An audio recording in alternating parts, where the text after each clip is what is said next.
Hi, good evening, and welcome to this evening's presentation of the Ballard Institute's Yukon Fall Puppet Forum, the Doll Plays Reunion, with Heather Henson, Holly Laws, and Alva Rogers, moderated by Dr. Jungmin Song.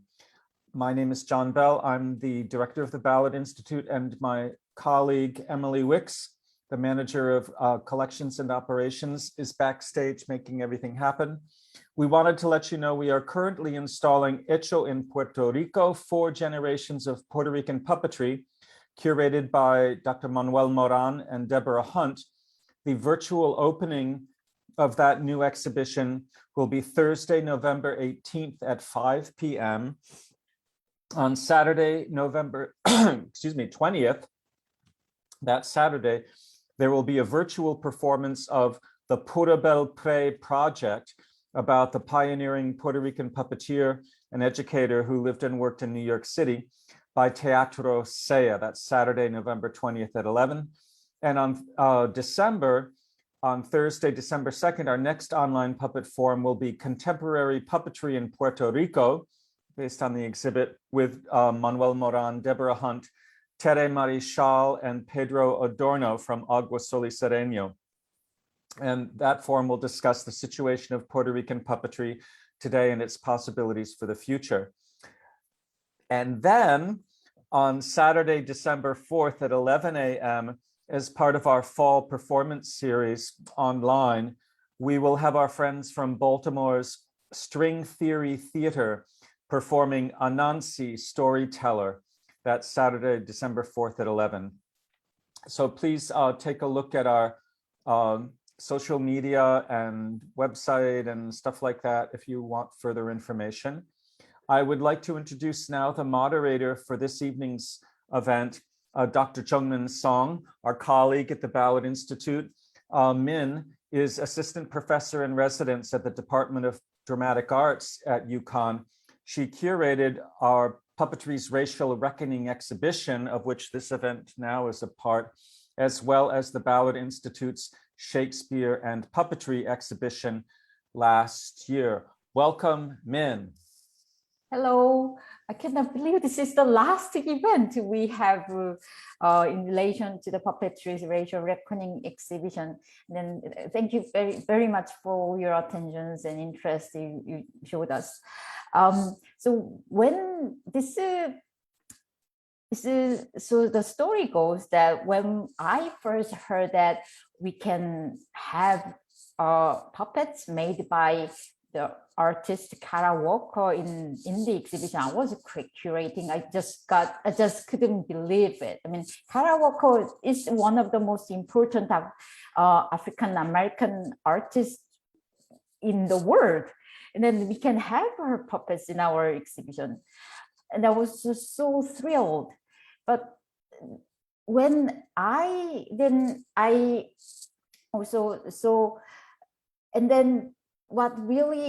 but it was good to have it, but the moment I kind of had the real impact on me was when I read the play that the puppets were featured. That's the doll plays written by Alva Rogers.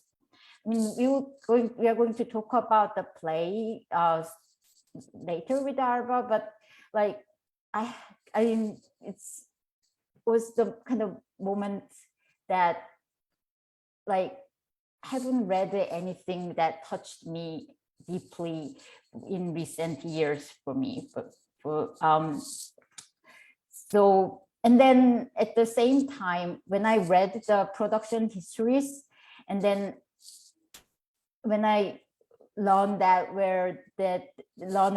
the creative team involved in the production of 1998, I just couldn't help imagining this young women working on this play together in the 90s in the universities. That it was just so exciting to just have that image in my head.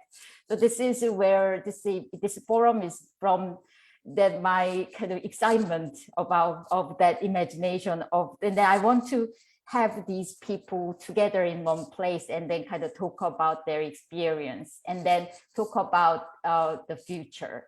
So here we have Alva Rogers. I will just make a short introduction of the three participants who are with us today.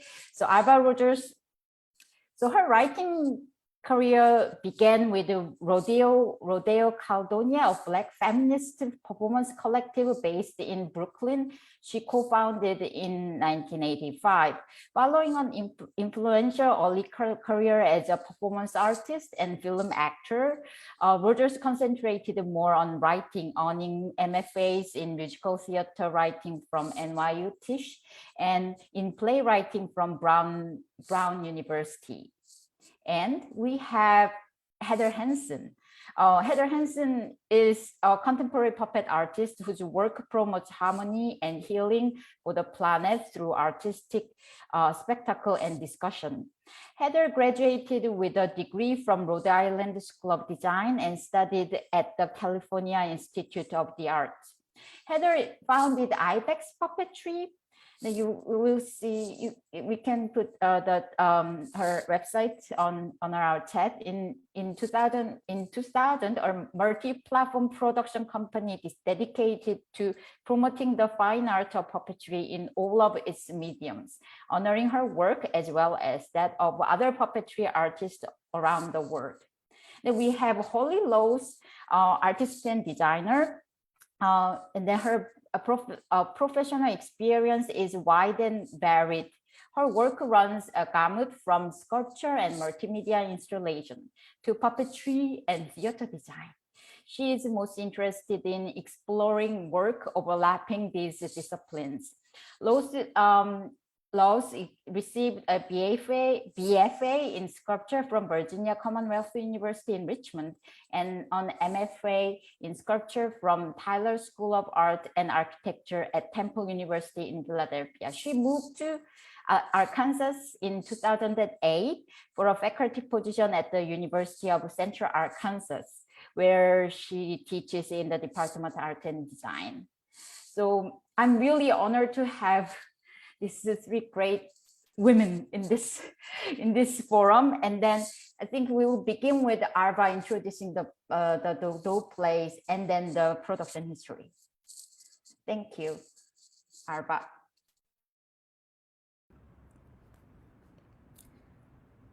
Well, thank you, Dr. Song, and thank you, Dr. Bell. I'd like to begin with a few acknowledgements. I think it's important to acknowledge the people who were responsible for us, the doll plays, being a part of this exhibition. And so I'll start with Dr. Bell and Dr. Song. Thank you so much for inviting these images into the exhibition and for organizing this webinar. I'd also like to thank Cheryl Henson, and I'd like to thank Heather Henson for asking me to accompany her to stores for a weekend to attend the symposium. The object, the African American. There was an exhibition on African American puppetry at the Ballard, and there were many scholars and puppeteers who were interested in object performance in theater coming from African American artists. Now, I was not participating in that symposium, but I met many people who asked me what I was doing, and when I mentioned the doll plays, everyone became very interested, and especially Paulette Richards, who is currently working on she's a scholar and an independent researcher and a puppet artist, and she's working on a critical essay to accompany the publication of the doll plays. And Paulette and I presented on a panel on object performance in plays by African American playwrights, and she featured the doll plays in that presentation. And I'd also like to thank Barry Fryer of Baobab Frames, who was so kind to squeeze in the framing of the Carol Walker puppets in between his framing jobs for the Whitney and other notable galleries in New York City here.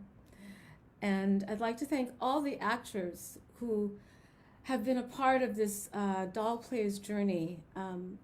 And some of you may be joining in on this webinar, and wherever you are, I just want to express my deepest gratitude for all of you, every single one of you, for everything that you brought to the production, to each character. And of course, I want to thank my team, Holly and Heather, for just helping me realize this vision I had in my head. And I could not have done it without either one of them. So, first slide, please.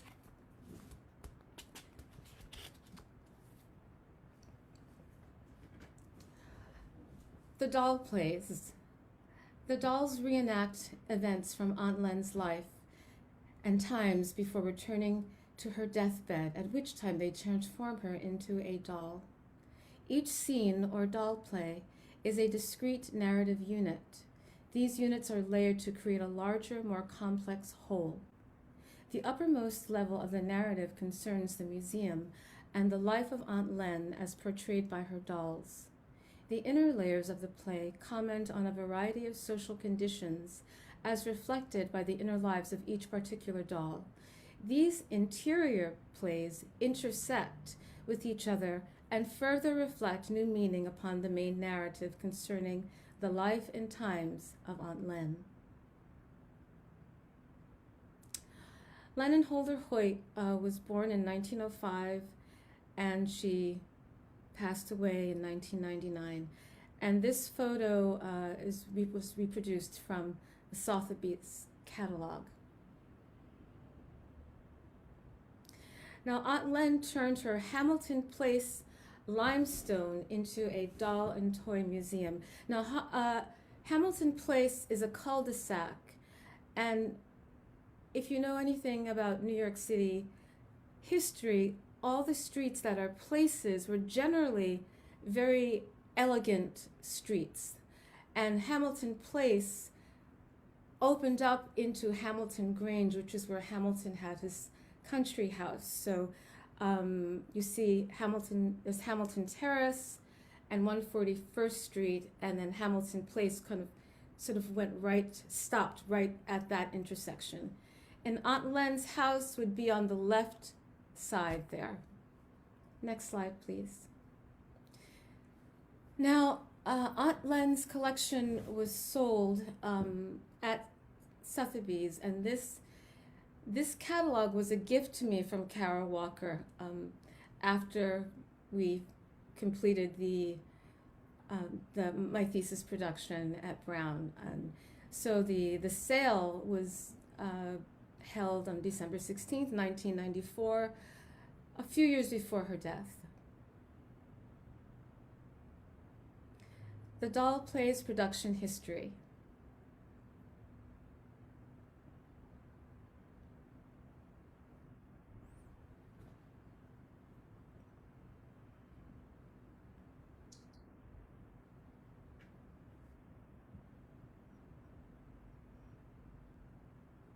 So we're going to take a break now. Now Dr. Song is going to let us know how to proceed. Oh, yes, you can just go on to we can talk with your production. Do you want me to?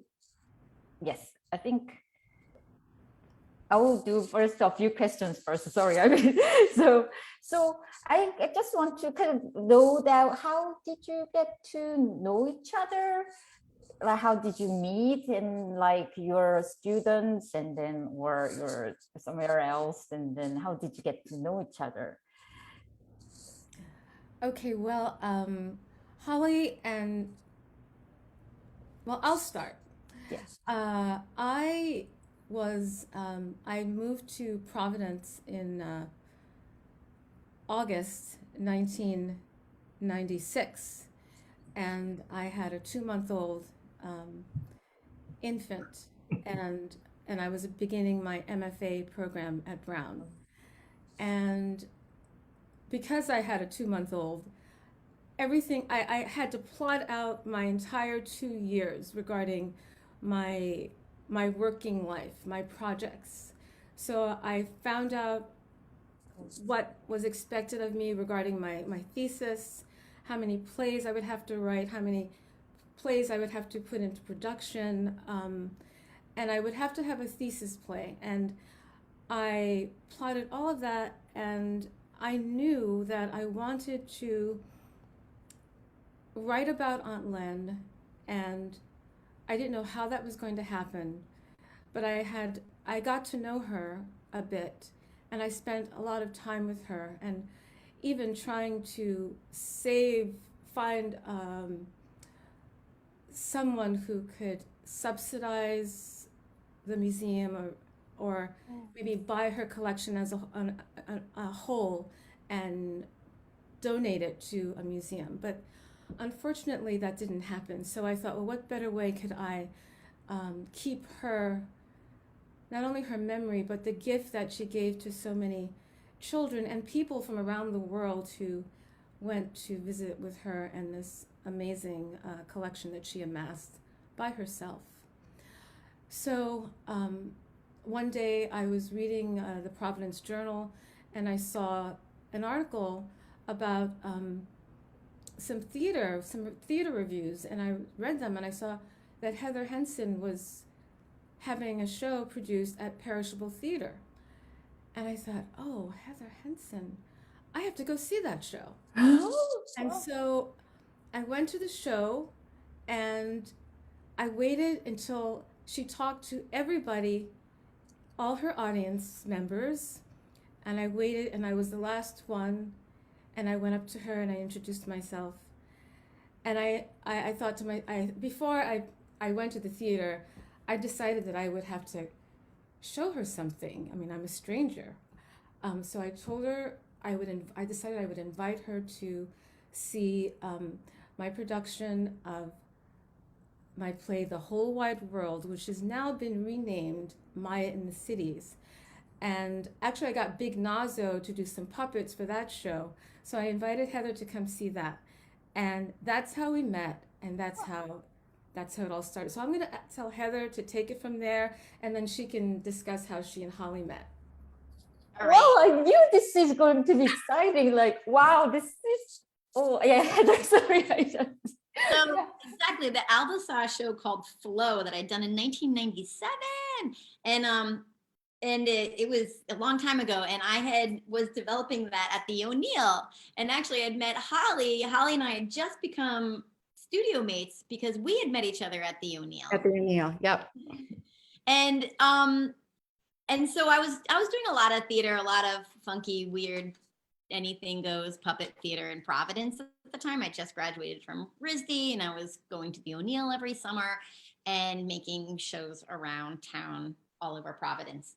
And I think at the O'Neill was when we really were doing a lot of examining of like object puppet performance, but really knowing that there were a lot of artists there that wanted to work with playwrights, and we wanted this opportunity to work because we knew we all were coming from art for puppetry from an artist point of view and sculpture and visual art. And I'd come from RISD and was doing animation and visual art. But then in my experience of going to the O'Neill, we're the O'Neill honors playwrights, and they were trying to take this mold of making a play where the playwright was central to the play, the most important ingredient to the play, but then they were doing puppets too. And it was like kind of interesting to learn about the importance of the playwright when we're with a bunch of visual artists. And so here was my show that I'd made at the O'Neill and in Providence, and I was doing it. And here a playwright from Brown University, the grad department of Brown University, was coming to my play, to my object movement puppet weirdness. and asking me if I wanted to be involved in her play. And I was very, very honored and excited. And because, Brown University, like, it has a very important playwright department. And at the time it was Paula Vogel, I think, was running the department then. And what did we say? The Long Ride Home was kind of a big hit at the time, and Paula Vogel was doing that. And How I Learned to Drive. How I Learned to Drive. Sorry. Sorry. Yeah. Sorry.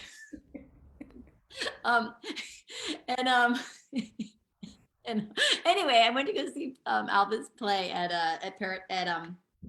Trinity, and it was great. And it was really cool to see that she was already putting puppets in her play, and that she was already looking for that world of surreal in her plays. And you could see her immediately, like, her writing was ripe for weaving puppets into it.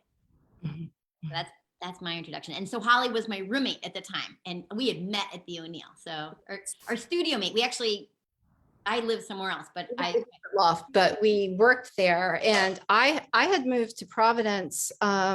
Gosh, it's so long ago. I don't remember what year I moved there, but I had, the first job I had out of graduate school was working with Bread and Puppet, and I worked with John and Trudy Bell. And I, of course, I'm not like a long timer, important Bread and Puppet person like John and Trudy. I graduated with an MFA in sculpture from Tyler in '87. And then I did the Resurrection Circus. And then I toured with them for that year. And then I bookended it with another circus. And then I moved back sort of down further south than Glover. But after that, I started working with people like Theodora Skipateris, doing experimental theater, downtown New York theater, that was just completely involved with puppetry. So it was, again, sort of another group of artists who were, I think, coming from feminist performance and fine art, but finding off Broadway theater and incorporating puppetry. And I remember then you always had to tell people, if you told people that you had puppetry in the show you were working with, but it's not for children, because everyone, if you mentioned puppetry, it was for kids, so it was always, well, I'm working with puppets, but it's not children, don't bring your 6-year-old. This is not for 6-year-olds. So, but I'd moved to Providence, and I actually went to the Eugene O'Neill puppetry conference with Theodora Skipateris as the builder of the show that we were workshopping there. And that is where I met Heather. And I think, I don't have my hair down now, but I think we bonded over like incredibly wild hair and our love of puppetry. That was like our two things, hair and puppetry. And yes, I didn't know Alva, I didn't know Kara, and it was Heather that brought me into the doll plays. And that's my intro to it. Oh yeah, then so next question is what was your role? What were your roles in the doll play project? So that's one. Heather's role was a kind of gel for everyone, bring everyone together, perhaps. Then could you explain what was your role was in the project? Well, I'll go first. Mine, yes. I mean, it was dolls. It's all about dolls. So Heather knew that I loved dolls. And as a sculptor, I'm fascinated with the human form, but instead of, sculpting the traditional academic figure, I was much more interested in talking about the human condition through surrogates of the human form, predominantly dolls. So I had done a lot of research on dolls. I had tons of books on dolls at the studio. So Heather knew I was sort of like focused on dolls. And I believe that's probably why she brought me into the show. I didn't know anything about dolls. About dolls. what I mean, I loved this play. As soon as Alva showed it to me, I loved it. So I was so excited to help bring these layers together. But it was I knew Holly knew about dolls, and she was making, at the time, she was making like miniature little shoes and jointed figures, and she knew very much about the difference, the cloth dolls and the ceramic dolls. And I learned. I did a ton of research on it, but it was wonderful that Holly was already in this world, very much so. And then Heather was a director. Yeah. I was director, but I have to say, like, the way we handle it, I had never directed anything other than my own puppet things.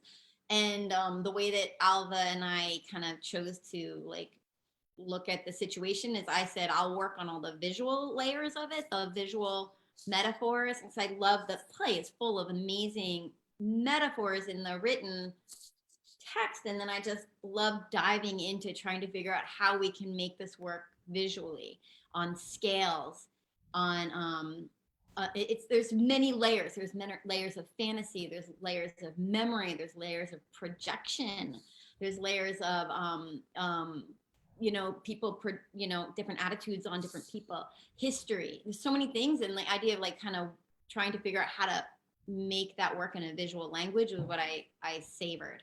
And then Alva did all the directing of the actors. Like, I didn't really direct the actors so much. She did great. Like, the actors really dove into being dolls, and she really did more of the acting with directors, and I kind of was directing the visual language. But we all kind of came together to make it happen. Mm-hmm. And then, yeah, Alva, yes. I just wanted to share, since we were discussing their roles, I have many of the puppets were stolen. So this is a leg. Oh. This is Brown Nurse Doll's leg that I was able to retrieve after a performance one night. Someone stole her. So you can see her. This is what Holly sculpted this out of wood. Oh. It's her knee. And I'm going to share the original Aunt Len doll. Uh-oh, I have to be careful because She needs a little work, but she's old now. Okay.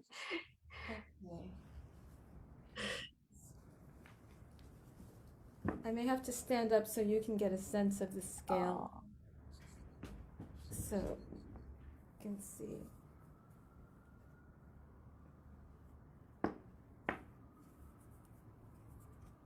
Alva went into so much detail in the script describing all the different dolls and the way they were made, and that's something that we went into. I guess that maybe that's part of dramaturgy, I don't know. We were researching all of the different kinds of dolls, and there's metaphor even in the material and how these dolls are made and when they are made, and there's layers of that to work on. And so, there were these, as we saw, Aunt Len was a fabric jointed Wooden mahogany. Yep. Nurse doll, yes, the wood mahogany, and yep. Yeah, clothes and bisque and like the costumes and yes. Actually, so I've already explained to us a little bit about her kind of encounter, her meeting Aunt Len. Also, I didn't know that actually you met her. And then what really touched me was that the story kind of began when the dolls kind of those made her, when at the moment of Aunt Len's death, that those made her into those to give her eternal life. Yes. It's not just eternal life, but the dolls created this space for this eternal time going into the past.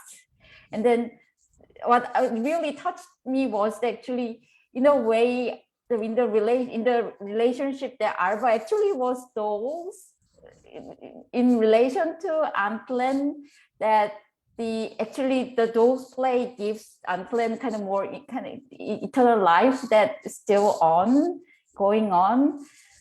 I found it, and then I really like that kind of concept of that those having eternal life versus the human kind of is the mortality of a human. So that's actually beautiful.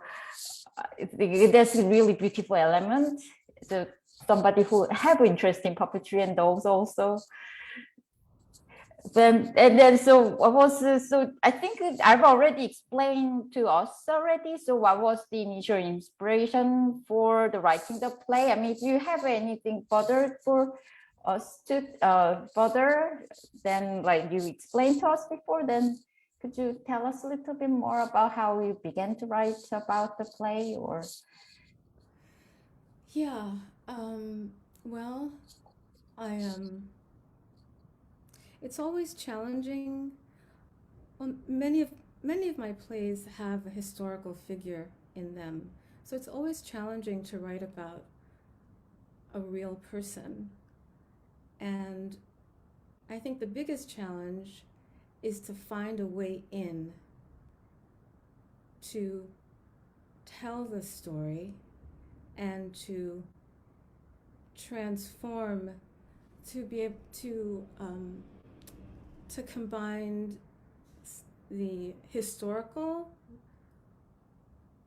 along with whatever I decide to fictionalize, to give it an added bit of enchantment. And so for Aunt Len, for her story, as I said before, I had several visits with her, and the last few visits, she was starting to lose her memory, and she would often forget that I was coming, so I would just go anyway, and I'd go ring the bell. She wouldn't be there, but she'd be across the street in the community center. If someone would see me on the street, "You're looking for Aunt Len? Oh, she's over there," you know. So then she would, finish up whatever she was doing and take me to the museum. And on one such occasion, I took a friend with me. Her name is Jennifer Good. And Jennifer Good and her brother Eric Good, just to give you some context, they owned these clubs in New York City. One was called Area, and one was called MLK. That stood for Martin Luther King. And so one day when Jennifer and I was there, and this is before ATMs, one of her pipes burst, and she didn't have any more checks in her checkbook. And so she really became a bit frantic because she was worried, oh my God, what am I going to do? My dolls, there's going to be a flood. What's going to happen to them? So then Jennifer said, I have a checkbook. Just call your plumber. So she called the plumber, and the plumber came within a couple hours, and we stayed, and everything was fine. But when I was at Brown, I had, I often need a central image to start a play. So, and this image can be one of many images, but there is this primary central image, and for me it was this flood. Okay, this is, because what is drama? Drama is ritual. So to have a play, you have a ritual. Let's say you get up in the morning, you brush your teeth, you want to have your coffee, but you boil the water, you do everything, then you realize you don't have any coffee. That's where the drama begins. What happens? So that flood is where the drama would be, the heart of the drama. That kind of would be driving. So at the beginning of the doll plays, there's always this drip. There's a drip, drip, drip of water. And then by the end, the water just bursts through and there's this flood. Now it takes us, we'd have a lot of history to get to before we get to that moment. But so I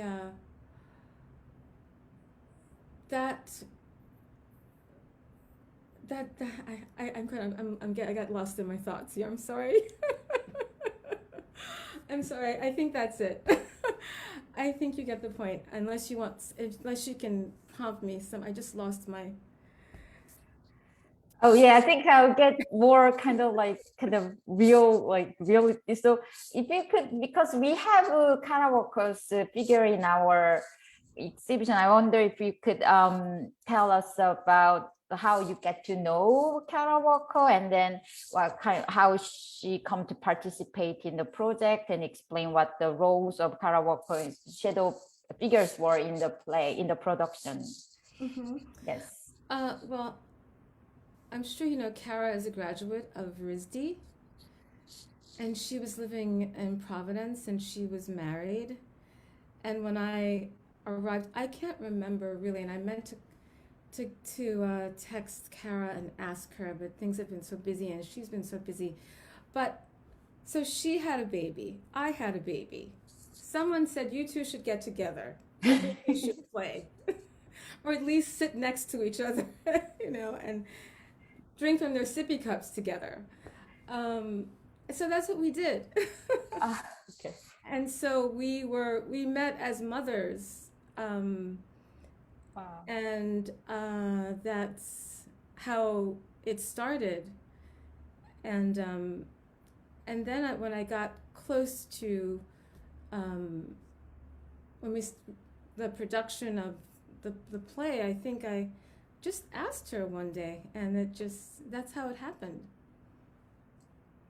So she just wanted to know. She read the play, and I indicated to her which, because I wanted the shadows to represent the interior lives of the dolls, and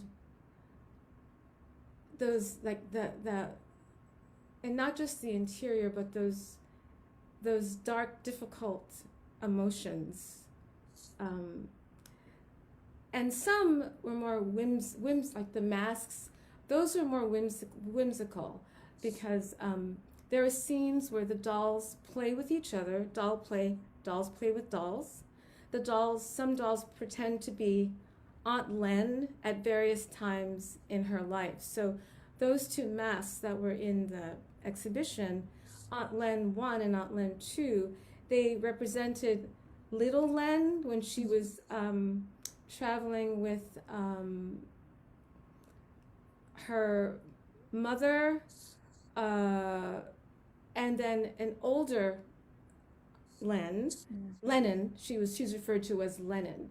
And then Brown Nurse Doll pretended to be her mother when they would go on these journeys. So the mask, the puppet, like Brown Nurse Doll would have the mask over her face like so, and the actor portraying little Aunt Len would do likewise. So yeah, that's how we met, and that's how and Kara did all those puppets herself. She didn't have an assistant do them, and it was just amazing. It was so lucky, and I have to say that many of them were stolen. Some were stolen from the Atlanta production, the bigger ones.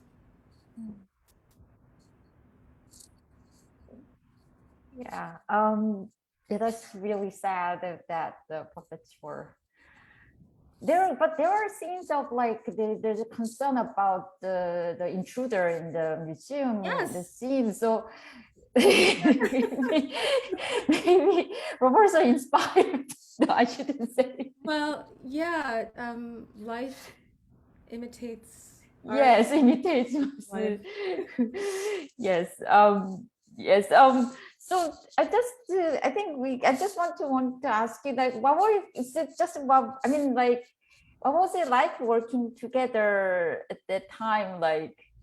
I mean, like I had like kind of curious to know that what was your most like favorite takeout meals when you work on the production or that kind of things, or anything like you feel is there like was there like lots of debate or kind of you? I'm sure you had lots of laughs together, or and now I know that there were babies involved in it too. So what was it like working together? Like what was the atmosphere was like I have lots of fantasies about it. Well, I'll just start with a little thing. We went on many adventures. Oh yeah, We went on wow. many adventures to find stuff. And I just remember Holly driving me to someone's house in Atlanta. No, not Atlanta, in Amherst, and we drove to this woman's house, and her basement was filled with little porcelain doll heads. And I'll let Holly take it from there. I, it's again one of those things. It was so long ago. It's very, very faint in my memory, but we, like a lot of theater, we were working on a shoestring. So, you know, the things were sourced from thrift stores. And I don't remember who told me that there was about this woman who used to make dolls, but she had all these parts and we needed to make dolls. So we just got in the truck and just sort of took everything that we could. You know, it was just kind of, again, like when you're young and trying to make theater, you get everything where you can. I mean, a lot of it was just sort of by hook or by crook, and we were very happy to find things and in unconventional places, I suppose. Yeah, and I'll just say that Brown University gave me a budget of $200 for the production. I think I spent a little bit of my money too, but I mean, I made all those wigs that you'll see on the dolls with yarn, and yeah, and I remember sewing. I made the hat, the nurse doll's hat. What did we do? We talked. We had these epic into the night. You know, Heather made this epic Bible. I mean, just to think about it makes me want to cry because I won't even say it, but it was epic. I mean, it filled every page in the sketchbook. It's like that thick. Wow. I love research. Storyboarding and everything.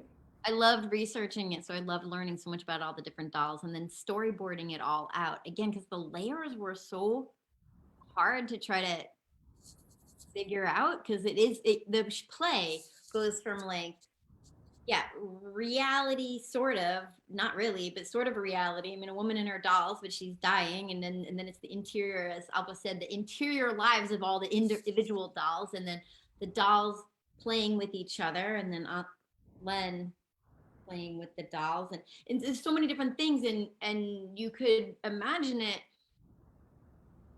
you know, as you know, in a surreal world with all, you know, you can picture it as like, oh, like Toy Story, like where all the little dolls are whole things, or you're then trying to figure out how you're going to put it onto a stage. So I storyboarded it out a lot. Does it still exist, the Bible? No. Oh. No. It was another, you know, the theater was so careless with our things that Actors Express Theater, the shadows were stolen and the Bible just went missing. But to answer your initial question, I just want to say that, you know, we had so little time. We didn't really have any time we had together. We were just working and talking about how we were going to manifest the thing that we had to manifest. Yeah. And that was, you know, so we don't have any, and we just love being with each other. And it was, those moments were just so hard to have. Yeah, I mean, after all, yeah, it's just, I mean, at this moment, like, I mean, even in this online thing, like I just love to be with you too. Also, I can feel how wonderful that was. Like, was a long time ago, 1998, 7. Yes. Is this an opportunity we can bring up the pictures? Because Yes. Let's do that. Yes. That's what theater is about. You got the memories. Yes. Okay, here we go. So this was my invitation to the MFA thesis production of the doll plays. Next, please. So Heather made this replica of a brownstone out of a cardboard box.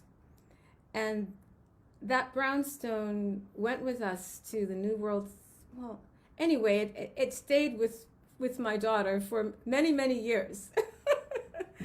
And this is the actor playing Aunt Len. And so we had one of the framing elements where the doll plays Aunt Len's classroom, Aunt Len caring for her house, these exterior moments. And so this is Aunt Len, and each one shows the passing of time. So Aunt Len goes out, she's planting in the springtime, she's cleaning the graffiti off the windows at another time, in another season, and so forth. Next, please. Yeah, this is Aunt Len, and see that this design element, and you guys jump in. I wanted layers, but because we couldn't achieve that on our budget at Brown, someone decided let's use a scrim. And so that scrim would be where the dolls lived when they were inactive. But inactive, not to say that they were not paying attention to what was going on, but they were not in the foreground of the scene at that time. And there's something that I wanted to see the little feet. I wanted to see doll feet. Sorry, go ahead. I was like, they were kind of like dolls on the shelf. Yes, they were like dolls on a shelf, exactly. Yeah, they were scrimmed away on a different scale, layer. They were on the shelf. Next, please. So this is also at Brown, and this is, as you can see, this scene is called Infinite Diminution. So we have these different layers, different sizes of dolls sitting down, dolls standing. See, Izana, no, that's not Izana. I think that's Grace Kelly doll in the Mrs. Puppeteering, the conductor on a train. There's Aunt Len playing herself as a little girl, and Brown Nurse doll is above her, portraying her mother, and they're sitting on the train going on this journey. Next, please. And these are actually two different scenes. But see, this is French Fashion doll, and she is telling Brown Nurse doll her origin story of how she arrived at the museum, and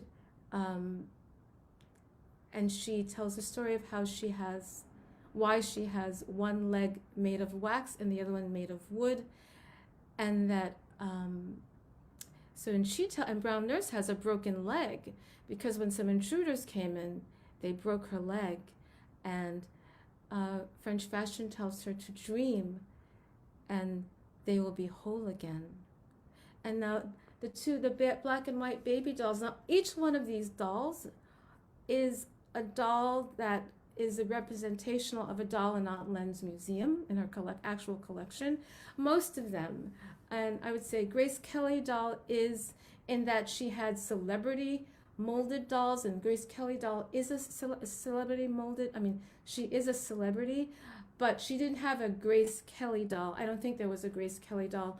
I chose to create a Grace Kelly doll for other reasons. And so black and white baby dolls, here they are during the procession. And I will add that each doll exists and her language exists within her own lexia, which is to say that Brown Nurse is ministering to Aunt Len. French Fashion doll is always giving Aunt Len and everyone beauty and joy.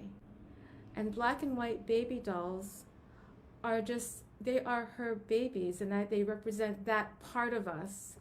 And each doll's language and each doll's physicality and so forth just exists within the language of the physical aspect of the doll, and and that also dictates its linguistic capability. Next, please. Okay, at the center, this is Izana Walker doll, who is patterned after Izana Walker dolls. Izana Walker was one of the first female doll makers, and she was from Pawtucket, Rhode Island. And she distributed these dolls, and the doll was not an African American, but something about, she had like a short bobbed hair. She was a composition doll, and she kind of looked like she could be, sometimes her hair was painted on, but I just decided that I would make her and the character and the doll in the collection in the play African American. So in this scene, this is when the dolls are creating the magic. This is at the end of the play. So this text appears at the beginning. Izana Walker says, "We'll keep her forever and yesterday and yesterdays." We have to, if we can make magic when day is night and night is day, and that magic time is twilight. And so there's dawn, twilight, morning, twilight, dawn, evening, twilight, dusk. And so this is at the end, after the flood, and Aunt Len dies, and they are working the magic to transform her into a doll. Next, please. This is the cast from the Brown U production. Next, please. New World Theater, Amherst, Massachusetts. That's a theater which was part of University of Massachusetts. Next, please. Yes, you can read this. This is the cast. And Holly and Alva and Heather. With some of the objects, you can see some of the dolls. And this was our cast photo. Next, please. Okay, this is a scene from, we had these scenes, the antebellum quartet scenes. And so this is, you have Early and the Mrs. And I'll just mention, you'll notice that the Mrs. is wearing a sheer black overlay. And this is so that she can, the actress can distinguish herself, because this actress was playing two roles. She was doubling. And so she was playing Grace Kelly. So when she's Grace Kelly, she was not wearing the white overlay. But when she was playing the Mrs., she put on that dark lace. And so Sarah is the Mrs., is her daughter, and Early is Sarah's girl servant and quote unquote friend, and Hannah to the far right is the servant to the Mrs., and she is Early's mother. And they had been, Sarah placed a spell on Early to make her trade places with her when she was combing her hair. That's her job every day, to give her hair 100 strokes. And so she put a spell on her to switch places because she wanted her to reveal whether or not she dreamed of having children and what her children looked like. So this scene, but I'll talk more about that later. Next, please. And you can see the Carol Walker shadows in the back. So this is another still from UMass New World Theater. As you can see, there is the brownstone lifted up behind to give you that scale. There it is, a small scale of the brownstone, because Army Talking Doll, who always keeps a watch out, and she's modeled on Thomas Alva Edison's talking doll, she watches out now after all the intrusions from the outside.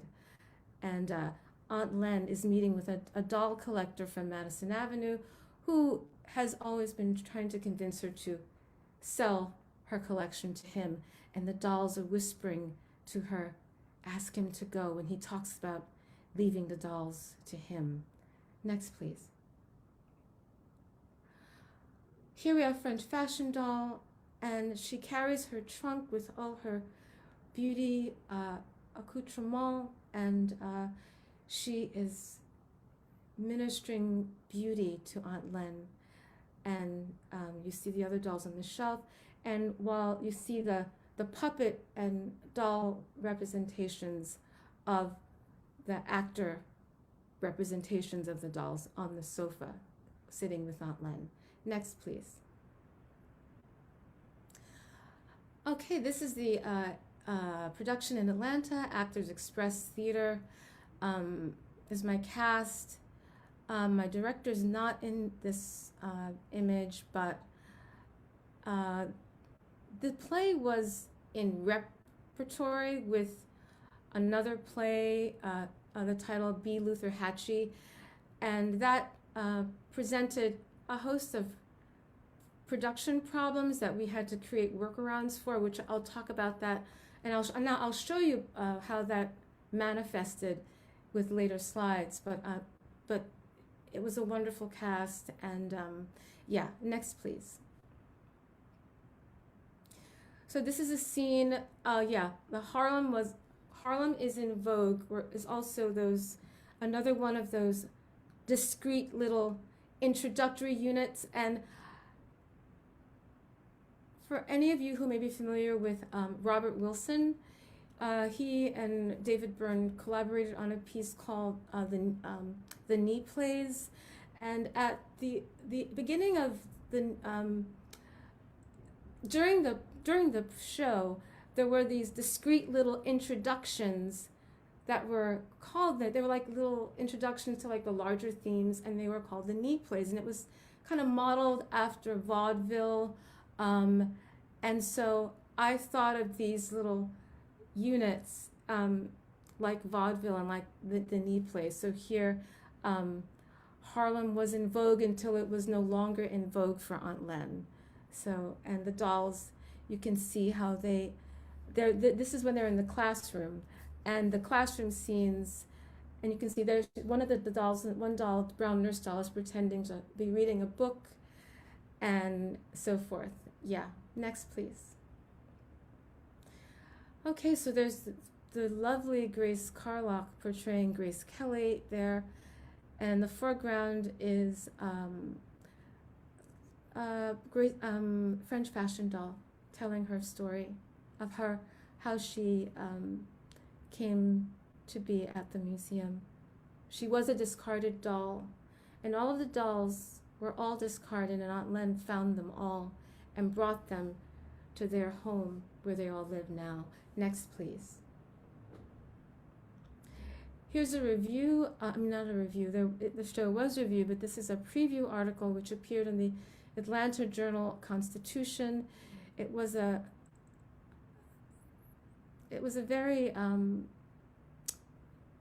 very helpful review, a lovely review, very positive, and what was great about it and this writer is that he understood what I was trying to achieve, and that's always a good thing. This is a scene from there's Brown Nurse doll, and she's sharing with Aunt Len her dreams of becoming, she wants to be a real girl, and what she would do, how she would live if she were a real girl, and if she did, she would have real legs, and she would run to Aunt Len and to Mr. Henry, who was her husband. And yeah, and so there she is sitting, nursing her broken leg, and that's a Carol Walker shadow. Such a beautiful shadow puppet in the back there. And to the right is my director, Peter Dubois. He was one of my classmates at Brown. And to the right of him is we are Harmon, who was the artistic director of of Actors Express at the time, and I met Ware when I was at Brown, and he had a friend who was in my class, and he was studying at Yale at the time in the directing program. Next, please. Joseph Papp Public Theater. Next, please. So we had it was just sort of like a concert reading of the play, directed again by Peter Dubois, and this is the partial cast. I don't have any images from the reading itself. Next, please. Classical Theater in Harlem, staged reading. In the center is the Grand American Master Carmen de Lavalade, Madame Carmen de Lavalade as Aunt Len. And she absolutely fell in love with this play and with Aunt Len and wanted to play this character. Now she's 90 and is unable to, would be unable to play it now, but it was wonderful to work with her and with this group of women. And there's one actor in this, couple of actors in this group who've worked with me on some other projects. Next, please. Okay, so the serious business of doll play. And I'll just say that this research, and I've credited her on some subsequent slides, Paulette Richards, scholar and independent puppet artist who is working on a critical essay of the doll plays. This is a slide that I'm borrowing from our presentation on object performance in African American plays by African American playwrights, and the doll plays was featured in that. And so I'll just read the first part of the quote. A person plays with a doll within a carefully created imaginary world that needs no separate audience to exist, while puppets play for an audience. And then various researchers, including those people, and basically in Africa, dolls cross back and forth between play and ritual functions. And thus, in a ritual context, dolls can be performing objects, so they can be animated. And by Paulette Richards. Next slide, please. Mimetic challenges, and this research was also done by Dr. Richards as she started deconstructing the play. And I talked to her about the when she took a look at the way the staging of those three productions. So here we'll look at like a few different scenes. I'm not sure the time, but here's the doll collector. This was at Brown, so they were just sitting on probably apple carts. Next, please. You see at the New World Theater, we had a whole production team. We had a carpentry crew. We had a costume shop. So we were able to really manifest the set that we wanted. And look at that lovely settee. So yeah, next please. Now at Actors Express, and I mentioned earlier that because we shared a plot with another play, that means that 1 week the doll plays was on, and the next week this other play was on.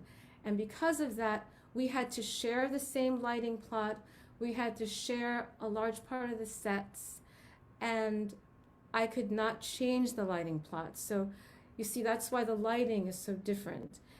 The real Aunt Len would never invite a stranger to have tea on her bed. That just would not do. Next, please. Now you see how this rendering of Aunt Len, see, this is an interesting point. In this production, we hired an actor to stay in bed for the entire production because the director just wasn't sure if the audience would jump on board that Aunt Len was dying, and as she went through the scenes, that it was just her spirit. So we left a dying Aunt Len in bed, and the puppet brown nurse doll remains ministering her throughout the play. Next. Thank you. Just a close-up of that. Next. Now here, this is Aunt Len is actually reclining on her sofa, and brown nurse doll, the actor, is ministering to her here. Next, please.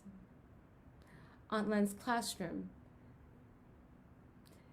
We were able to have a much, see, those are actual little desks, miniature desks in that box there to represent the classroom. And the dolls behind raising up, they are the students, and they did their lines from there as the students in Aunt Len's class during all those time periods. Next, please. And this is Aunt Len's classroom at Brown, and you can see our lighting was very minimal here. Next, please. Now, see, this is Sarah and Early. This is before the switch. Early's doing her job, brushing her hair. Then the second image still, this is after Early convinces her by putting a spell on her to get in her chair and to reveal her innermost thoughts. And then she reveals that she and Sarah are actually half-sisters because Sarah's father raped her mother and impregnated her. Next. And so then she calls her mother, and the missus comes, and anyway, she calls for Hannah, and then she calls for her whip, and then she puts Early on the whipping block, but instead of beating her herself, she makes Hannah beat her own daughter. Next. Everything is topsy-turvy. Topsy-turvy dolls. Next, please. From Racial Innocence, Performing American Childhood from Slavery to Civil Rights by Robin Bernstein. Here, there's a figure of Raggedy Ann and a Mammy topsy-turvy doll. This is a doll that was created by Cotton Country Creations, KKK. I could go on, but I won't. Next, please. In this image, in performance as Topsy, a black-faced actress, most likely a white girl, raises her hand to strike a black doll. Next. And here, did you and Sarah switch places again? Next. See, Early wants to play with the black dolls and white dolls, but she's not allowed. And so Early's mother, Hannah, made her a topsy-turvy doll. So this is the scene. Oh, Mama, she's beautiful. Thank you. Turn her upside down, honey. Why? 'Cause I want you to see just how much I love you. Early turns the doll upside down, and the skirt conceals the brown-skinned rag doll's face and reveals a blonde, blue-eyed rag doll. Early is so surprised and catches a glimpse of Sarah, who is approaching. Early turns her new doll upside down and reveals the colored doll. Early and Hannah wink at each other. Lights fade. Next. Just the cover of Racial Innocence. Next. All dolls in play and all stories about sentient dolls trouble the boundary between person and thing. The terror at the ontological core of slavery. 19th century black dolls, however, uniquely literalized these functions in that they were owned in sentient things that often explicitly represented enslaved humans. Black dolls marked and eroded the border between person and thing.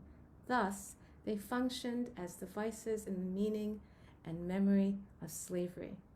from racial innocence. Next.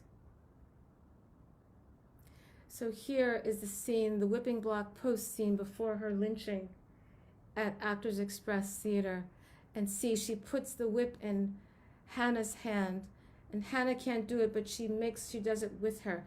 But just, I just want to let you all know that there's no actual hitting in these scenes. It's just the suggestion of the hitting, and the effect is just as powerful and terrifying. Next, please. Early is dead. Next. Many thousands gone. Now, as I said earlier, during the from the beginning, there's a slight dripping, and throughout the play, the dripping becomes a little louder, and then, of course, there is this flood. And this is one of my favorite scenes, just in terms of the design, and also the design of this scene. It's like the anatomy of the scene with the actors where they're splayed on the floor, representing their their dead and partially dead selves. And as you can see, we had these mermaid. I asked Kara to make these little mermaid shadows, and there are these mermaid dolls that are sort of floating through. Yeah, so there's the flood. And one thing I haven't mentioned yet, next please. Throughout the play, Army Talking Doll recites numbers, and they're seemingly disjointed numbers, and they don't make, for many audience members, or some people think, oh, I thought maybe it's just that many people who died during slavery or something. No one really knows. But at the end, we see that Army Talking Doll recounts the death and dying toll after the flood. Next.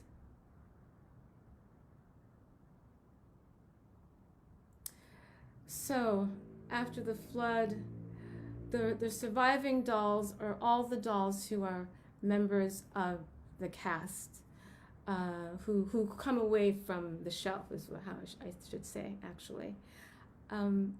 So this is Aunt Len transforming into a doll at Actors Express.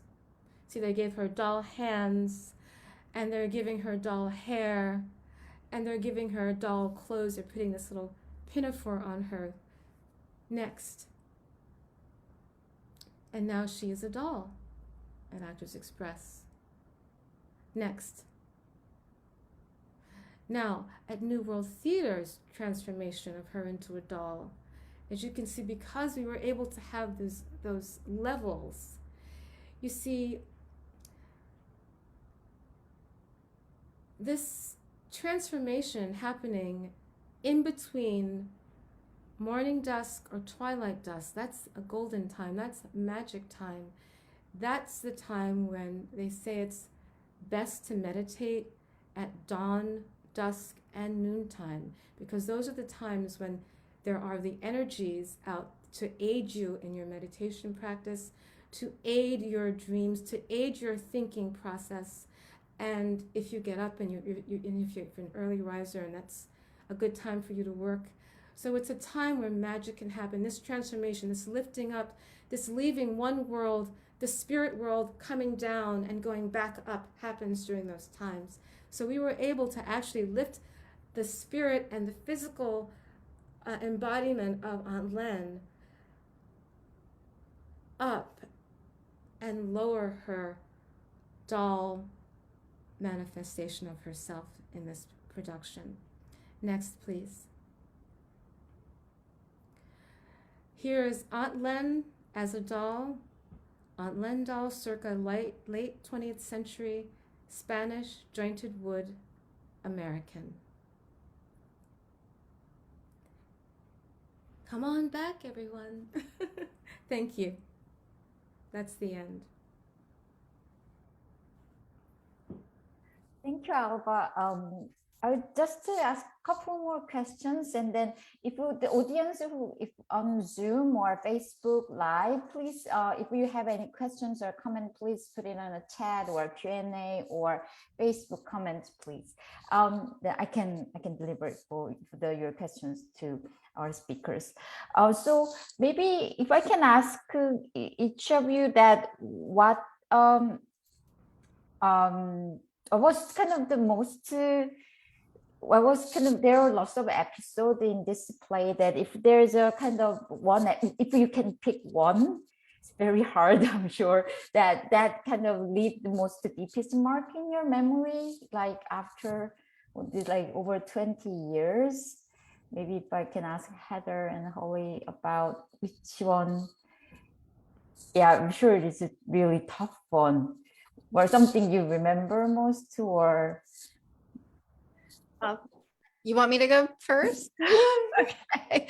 I think what the scenes that I remember the most are I think what, well, it's terrible. It's not one. It's I think what Alva refers to as the antebellum quartet, but the brushing of the hair and sort of the switching of Early and Hannah, and how that keeps sort of happening in over and over in the play, but each time we learn a little more information, and that's still just, you know, thinking about sort of the buildup in those, that seemingly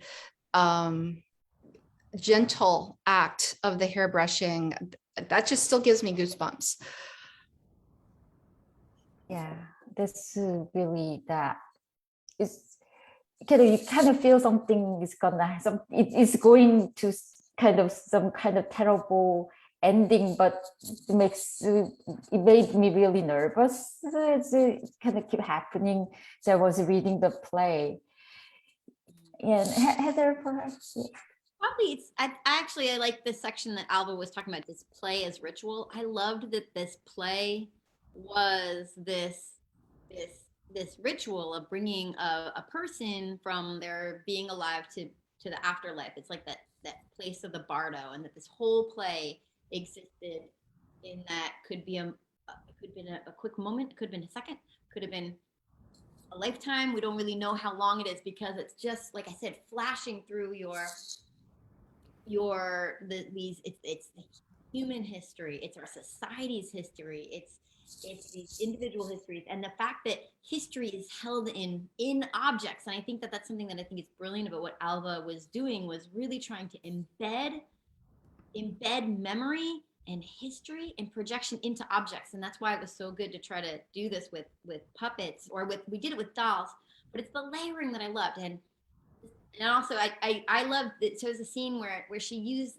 dust, and she, of course, Alva is a poet, and you can hear it in the way she talks, but she's a poet, and so all the writing becomes the poetry. But there was a scene we were talking about the coffin turns to dust, and then we did this thing about we had the little cups that were like unfired bisque cups, and so we would drop them every night and they would turn to dust. And the fact that we had material on stage that would turn to dust, and then we were making the puppets out of wood. It's not one scene, it's just, I think it's just the weaving of the material and the puppetness and the stories, and the fact that it's a whole thing, is a ritual that we do every night. We're honoring like Aunt Len and her world, and also say also something else, Aunt Len, because when we're seeing these dolls that Alva was talking about, that topsy-turvy dolls were being used at a time, made by a company called KKK. These dolls were being made as a tool to teach racism, and to teach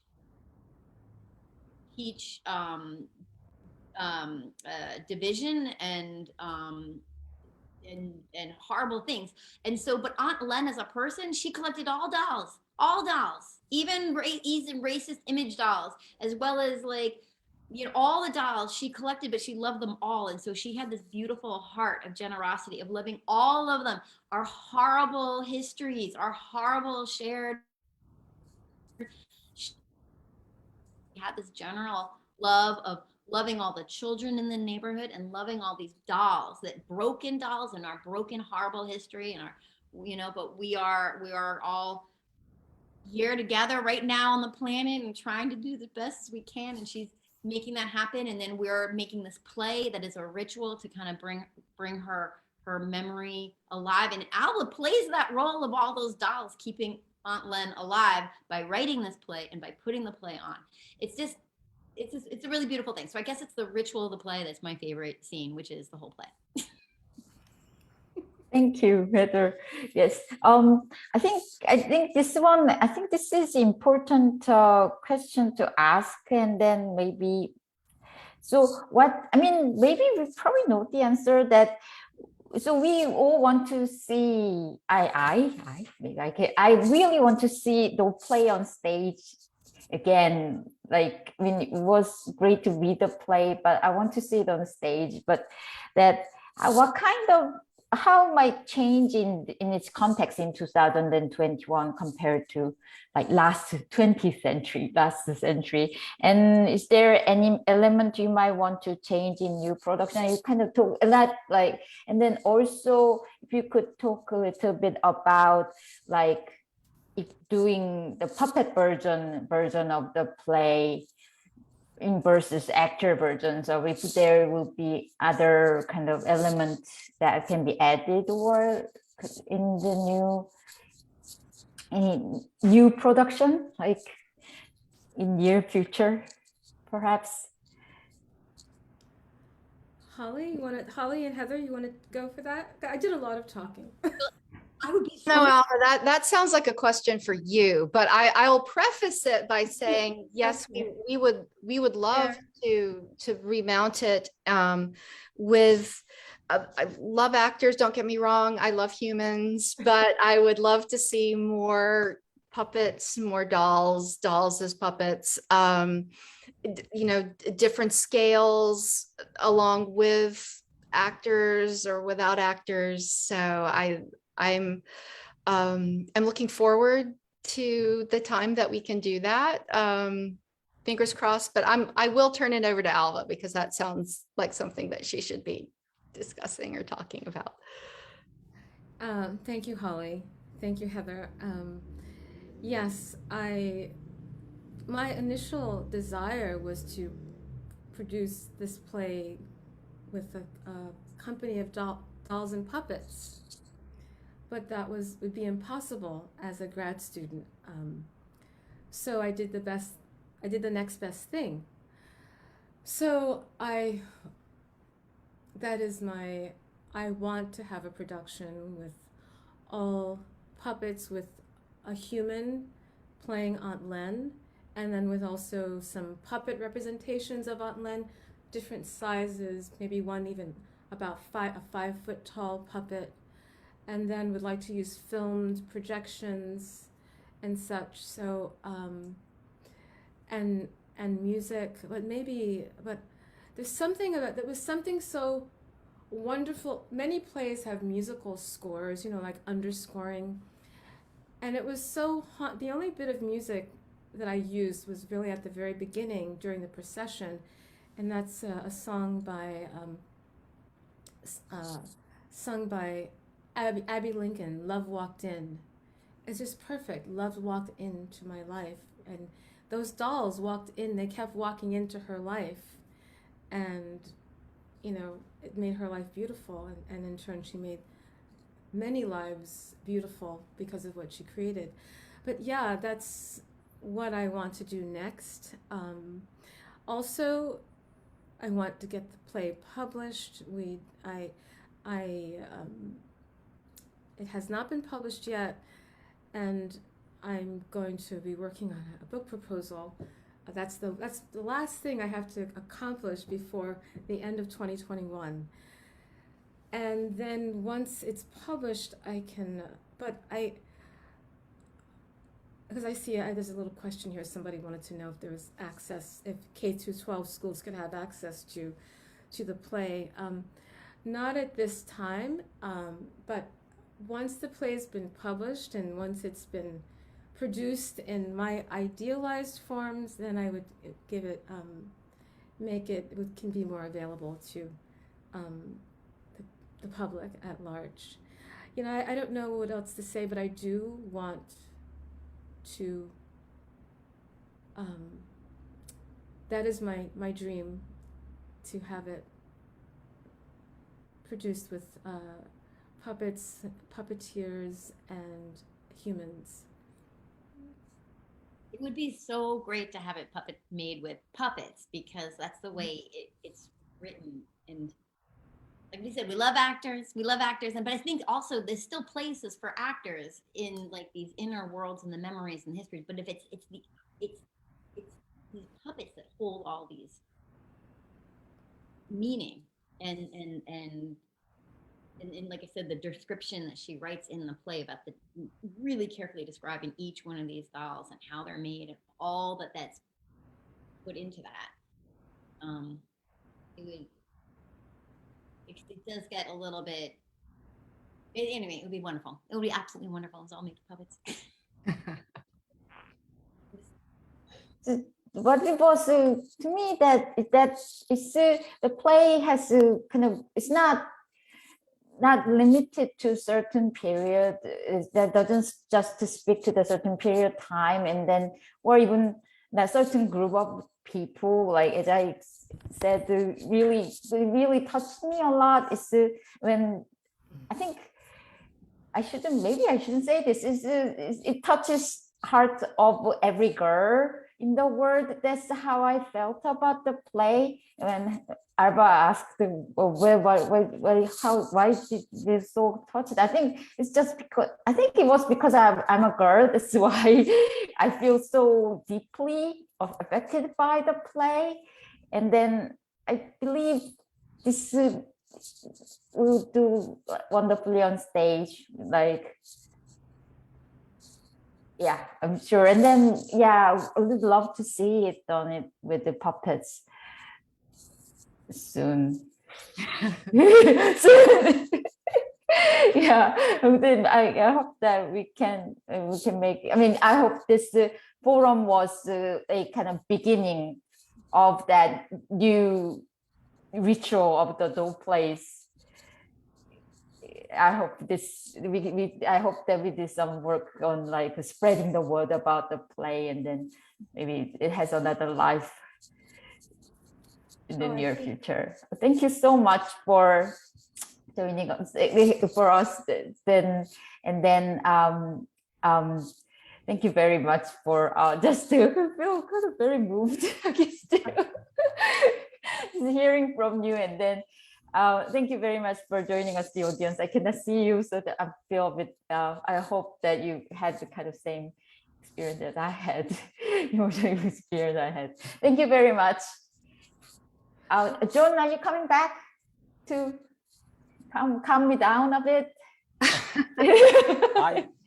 Not necessarily, but I join you. Thank you. Thanks everybody, Holly and Heather and Alva and Min. For this wonderful conversation. And thanks Emily Wicks for doing all the tech backstage. And looking forward to the future of doll plays. Thank you so much. We're so grateful. Thank you. All of you. Thank you, Ballard Institute and Museum of Puppetry. Thank you. Yes, thank you for hosting us. This has been absolutely wonderful. Yes, I've got so many ideas just during this conversation. So good. Thank you. Thank you. Thanks, everybody. Bye. Thank you, John Bell. Thank you, Emily. Thank you.